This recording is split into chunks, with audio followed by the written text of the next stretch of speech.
दोस्तों आज के एपिसोड में हम बताएंगे पुष्पा डिप्टी को कहती है जो बंटवारे का ऑर्डर आया है इसकी पैकिंग हो रही है। पुष्पा कहती है कि नाराज लग रही हो। डिप्टी बोलती है जैसे कि आपको कुछ पता ही नहीं। पुष्पा कहती शनाया की वजह से गुस्सा हो रही हो, राशि की मदद जो कर रही है बिजनेस में, तुम ऑलरेडी बिजी हो, बच्चे भी बड़े हो रहे हैं। शनाया को इसकी मदद करने दो, इससे घर में भी शांति रहेगी और चिराग से भी झगड़े कम करेगी। डिप्टी कहती है कि शनाया जो भी करे आपको वो सही लगती है और हम जो करे गलत लगता है, ऐसा क्यों है माँ। फिर जसवी पूरा पुष्पा को कॉल करता है और कहता है कदम्बरी को कोर्ट के नोटिस भेज दिए हैं। पुष्पा कहती है हम कल से ही काम शुरू कर देंगे, ये लास्ट चांस है हमारे पास। फिर पुष्पा कहती है कि तुम्हारे साथ लॉन्ग ड्राइव पे जाना है। अश्वथ ऐसा क्या देख रहे हो, माँ को लॉन्ग ड्राइव पे नहीं लेके जा सकते। कोर्स माँ लेके जा सकता हूँ। फिर दिलीप सोचता है कि मैं कब तक पुष्पा से झूठ बोलता रहूंगा, वो मुझ पर इतना भरोसा करते और मैं झूठ पर झूठ बोलता जा रहा हूँ। फिर दिलीप सूरी को बोलता है कि कब तक काम शुरू हो जाएगा। सूरी बोलता है कि पेपर वर्क धीरे धीरे हो जाएगा। फिर अश्वथ बोलता है कि बात करनी है माँ। पुष्पा बोलती डिप्टी पर थोड़ा ध्यान दो, मेरी सबसे शांत बहू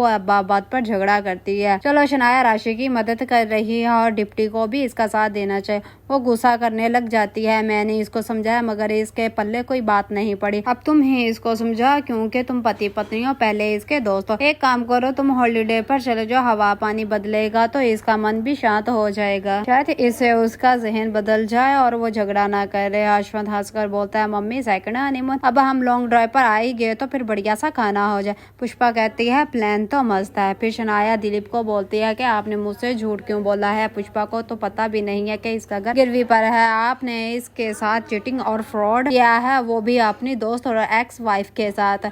आप पुष्पा को सब सच बता दो, नहीं तो मैं उसको बता दूंगी। दिलीप बोलता है कि मैं तुम्हारे सामने हाथ जोड़ता हूँ, पुष्पा को मत बताना, इसका घर इसका मान है, इसके कई सालों की प्रतीक्षा है, अगर पुष्पा को पता चल गया तो वो टूट जाएगी। नाया कहती है आपके बताने से इतना नहीं टूटेगी जितना वो मेरे बताने से टूटेगी। कदम्बरी अपने आदमियों को भेजते कि पता करो दिलीप ने कब काम शुरू करना है। कदम्बरी के आदमी बोलते हैं कल शुरू हो जाएगा। कदम्बरी कहती है आज की रात जश्न की रात होगी दिलीप और पुष्पा के लिए, मगर पुष्पा के लिए कुछ ज्यादा होगी। चिराग फिर पुष्पा को बोलता है मम्मी आपने कदम्बरी का केस रीओपन करवाया है। पुष्पा कहती है कि जी हाँ चिराग, इसने दो कत्ल किए और डिप्टी को अगवा किया, कैसे छोड़ दो। फिर चिराग अपनी माँ से अपना दुख बांटना शुरू कर देता है। फिर अश्वथ टेरेस जाता है डिप्टी के पास और बोलता है कि तुम मेरी ऑफिशियल बीवी हो और मैं तुम्हारी मुस्कुराहट ढूंढने आया हूँ जो खो गई है। वो मेरी बीवी जो मुस्कुराती और शांत रहती थी अब बात पर गुस्सा करने लगी है। डिप्टी कहती है अब सब शनाया के साथ है इसलिए मुझे गुस्सा आ जाता है। फिर शनाया चिराग को कहती है मैं जिस लिए जाग रही हूँ मैं जानती हूँ, लेकिन तुम क्यों जाग रही हो। चिराग बोलता है कि मैंने आज मनवा के हॉस्पिटल में मौलिक को देखा। शनाया कहती है वो क्यों आया था। चिराग कहता है इसका कोई रिश्तेदार बीमार था, उसको मिलने आया था। अब ये सारी बातें मनवा को ना बता दे, तुम्हारा क्या भरोसा, तुम मनवा को बता दो। शनाया कहती इतनी भी मैं चीप नहीं हूँ। चिराग कहता है कि मुझे तुमसे बात करके अच्छा लगता है। पुष्पा बोल रही हो। शनाया कहती है रात को पुष्पा का भूत आ जाता है और मुझसे ही वो ऐसी बातें करवाता है, तो सुबह मैं इसको झाड़ू से भगा देती हूँ। फिर कदम्बरी को कॉल आती है और वो आदमी बोलता है कि मैम आपका काम हो गया। कदम्बरी कहती सिम तोड़कर बाहर फेंको, दोबारा कॉल मत करना। फिर दिलीप पुष्पा को कहता है कि मुझे तुमसे बात करनी है। पुष्पा कहती है बोलो क्या बात है। उसी दौरान दिलीप को सूरी की कॉल आ जाती है। वो बोलता है कंस्ट्रक्शन में आग लग गई है। दिलीप कहता है ज्यादा नुकसान तो नहीं हुआ। सूरी बोलता है कि सब कुछ जलकर राख हो गया। दिलीप अचानक से नीचे गिर जाता है। पुष्पा कहती कि क्या हो गया पुलिस। उसी दौरान पुलिस वाला आ जाता है और सूरी को कहता है कि अपनी स्टेटमेंट थाने में आकर लिखवा दो। आखिरकार कदम्बरी अपने हरकतों से बाज नहीं आई, उसने जेल से निकलते ही दिलीप के काम को तबाह कर दिया। पुष्पा इस बात का भी बदला ले पाए कि कदम्बरी से कमेंट्स बॉक्स में अपनी राय का इजहार करे। Thank you.